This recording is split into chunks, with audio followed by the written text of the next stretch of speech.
Hi, I'm the repeater from Tower of Technobabble on the internet. And you know what?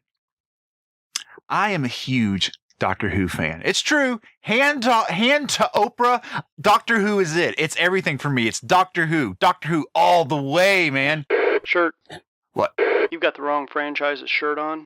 Oh, son of a bitch!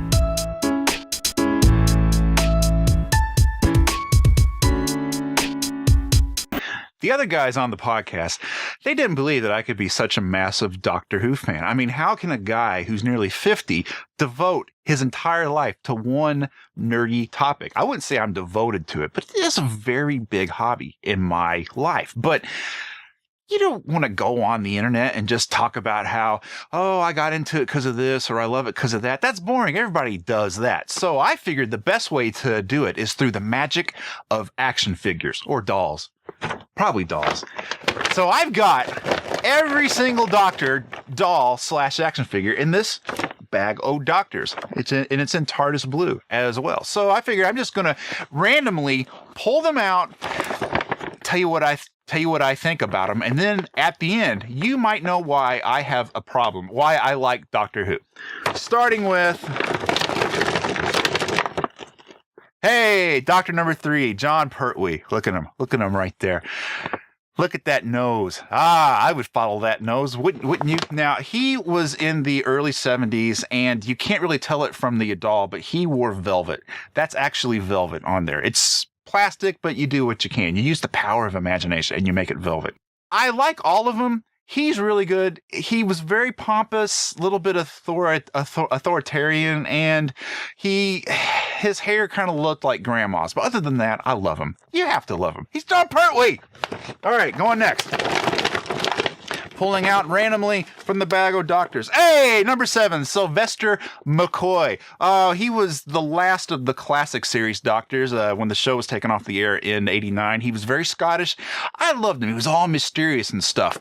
But he doesn't look right without his little umbrella. You know, you need your question mark umbrella to go with him. But the thing that made his character great was he had a Panama hat. Why did the people who made these action figures not put a Panama hat on Sylvester McCoy? His doctor it's like Michael Jackson's glove. He needs his hat. And I don't mean the kind where he's grinning. He needs it with this serious face where he's going out to get the universe and bend it to his ways. That's why he needs his hat. Or you don't take him seriously. What are you going to do? All right, going next. Who we got in here?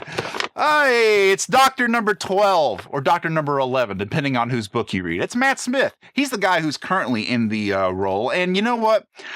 Of the new guys, he's kind of my favorite guy because he played the Doctor the way I remembered it, or I thought that I remembered it. I don't know, but he's got a little bow tie, and you know the kids are wearing T-shirts now about bow ties, so it's doing good. And this is actually plastic corduroy. It's very nice. Who we got next here? Let's see here. Doctor number 1, William Hartnell. Oh, he's old and angry. Arr! But you know what? I love him. The 60s Doctor Who, black and white, it's my favorite time. And he was the very first one, William Hartnell. It's so hard to think of what to say about him in one little minute, but I don't know. He's, again, his hair doesn't look like grandma's, though. It's more like grandpa's. Alrighty, going in here. What we got here? Pulling him out. Hey, Doctor number 10/9. Christopher Eccleston. I've had a bit of a problem with Christopher Eccleston lately. He didn't want to come back to do the big anniversary special. And I don't get it when actors sign on to be part of a big thing with a big history, and then they're embarrassed by it later. I don't know what happened. There's a story to be told about Christopher Eccleston, and I don't know what it is, but right now, me and him, we're kind of on the outs. I don't know. So, All right, going back in here. What do we got? Doctor number 6, Colin Baker. I hate his outfit. You can't say it more. Can you even focus in on that? It's the colored test pattern. I don't know. In fact, he could have been a great Doctor. The people behind the scenes were making him wear this coat, and you couldn't take him seriously. So I like to listen to him on audio, where he's much better. And in fact, people who made the audio hated his coat so much, they gave him a new outfit on audio. Blue. This is Colin Baker to me. This is the 6th Doctor. This is the one I have on my bookshelf. All All right, moving on. What do we got here? Again, I'm not looking. Peter Cushing. How'd he get in there?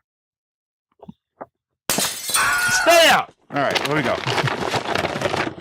Ah, my favorite one. It's Patrick Troughton, the second Doctor from the late 60s. He's a bit color here. Usually he'd be in black and white. I adore this guy. The way he acted, you cannot take your eyes off of him. He's amazing.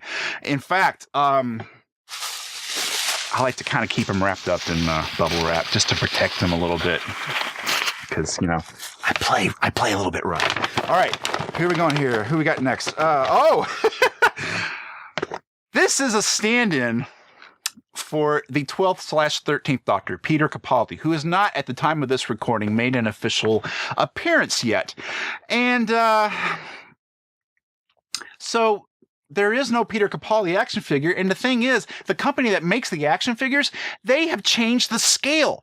This is about 5-6 inches tall. The new action figures are going to be this tall. So I can't have my new Peter Capaldi action figure with all of the other Doctors. It's going to look insane. I'm going to have to do like a Hobbit point of view thing, you know, and it's not going to work. So what I did, this is actually a minor character from the 5th season called Hawthorne.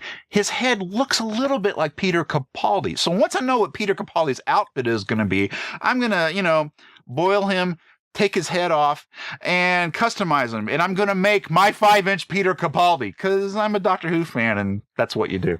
All right. Going along here. Who we got? Oh, David Tennant, the 10th/11th Doctor. Even in action figure form, he's dreamy. And for a long time, I kind of had a problem with him too, because towards the end of his run, he got so messianic. It was like Jesus, and everyone was worshiping him, and it just didn't seem right. It didn't feel like the Doctor to me. But you know what? The guy who plays it, the actor, as opposed to Christopher Eccleston, he's really into the role, and I gotta love him for that. And you know what? He made a great Doctor, and he is kind of dreamy. All right, who we got? Hey, number 5. Peter Davison, who is actually his father-in-law. It's a little bit of some nepotism going on in Doctor Who land. He's another one I like better on audio. The guy who took over the show when he was on wouldn't let him be wacky. It's because the Tom Baker guy who came before him was so wacky. They wanted someone to be completely different, and that meant no wacky. So he's kind of bland, kind of reactionary, and they made him wear this cricket suit. So even the color is kind of bland. It's just this beige. He's a picture of beigeness, you know, but I still love him. But he's better on audio. What can you do? Okay, who we got here? Okay. During the big anniversary special, spoilers, there was an unknown Doctor, a new 9th Doctor, John Hurt. He was the War Doctor. And again, I don't know if I'm going to get an action figure of him. So he's sort of my stand-in. You know, he looks kind of John Hurty. He's all grizzled and gray. But here, this illustrates my problem. This is going to be the new scale of action figures. This is the old scale. You see, I got to do some forced perspective Peter Jackson Hobbit stuff to make it work. So I don't know.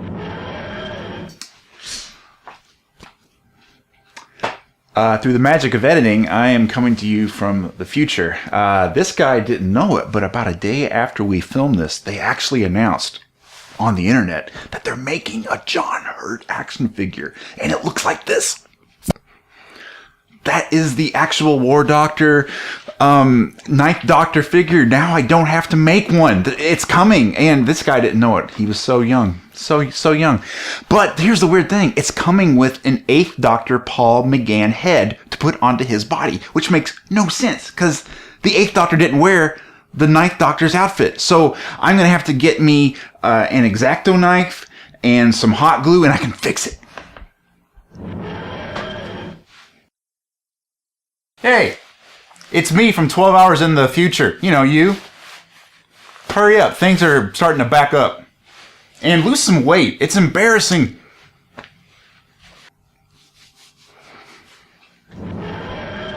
It's tough being a fan. That's what I'm saying. Okay, moving out here. Who we got here? Tom Baker. Number 4. He was the first one I ever actually saw. You never forget your first. This was back in the 80s. Our public TV station was playing him, and he was nuts. He was wacky. Fell in love with him. He didn't use... Other action shows were using their fists. He was using his... Well, he would use his fist to hold his screwdriver. But you get it. He's great. What are you going to do? Okay, there's one left. The 8th Doctor, Paul McGann. Until recently, the George Lazenby of Doctor Who. I love him because, well, for one thing, his one night was in 96. It was the first time I was ever it's the first time I was ever actually able to watch a Doctor Who episode when it came out fresh. And he's been on audio too. I love him. People think he looks like Lord Byron. It's technically a Wild Bill Hickok outfit. So, yeah, he's recently been seen with a better outfit. So I'll probably, boil some heads and remove it and make him the way he should be. Well, that's all we got. That's all we got time for. That's why I like Doctor Who, as told through the magic of dolls. He's so beige. So beige.